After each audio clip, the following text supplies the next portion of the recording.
सातारा जिल्ह्यात अवकाळीमुळे मोठं नुकसान झालंय. 8 ते 10 कोटींचं नुकसान झालंय.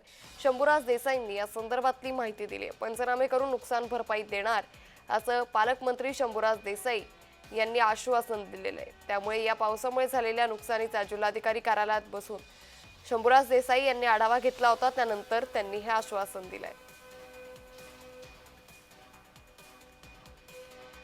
त्यामुळे सातारा जिल्ह्यात अवकाळीमुळे मोठं नुकसान झालंय. आता या संदर्भात प्रत्येक शेतकऱ्याला आपल्या नुकसानीची भरपाई दिली जाणार असं वक्तव्य यावेळी शंभूराज देसाई यांनी केलेलं आहे.